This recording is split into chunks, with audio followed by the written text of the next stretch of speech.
De l'extérieur, l'établissement paraît désert, mais impossible de savoir s'il est vraiment vide.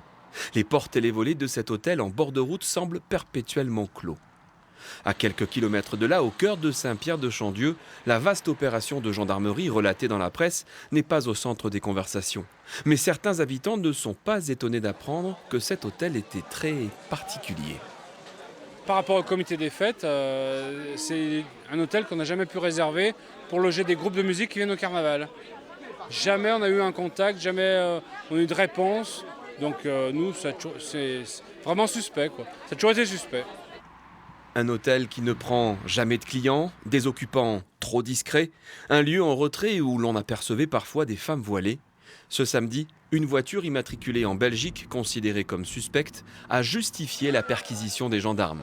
Le maire de la ville et un de ses conseillers municipaux étaient témoins de l'intervention. On a trouvé plus de 40 familles, femmes avec enfants simplement, deux hommes qui eux tiennent cet hôtel, mais ils n'avaient rien effectivement d'un hôtel comme on peut le concevoir. Il n'y avait que des femmes et des enfants et plein de cahiers qui ressemblent à des cahiers de catéchisme sur l'histoire du prophète, en bande dessinée, des Corans.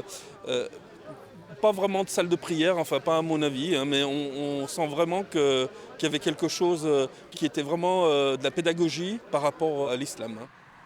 Les gendarmes ont récupéré des registres, des pièces d'identité et du matériel informatique. Une grosse somme d'argent aurait également été saisie. La justice doit à présent éclaircir ce qui se passait au sein de cette communauté qui semblait vivre en autarcie.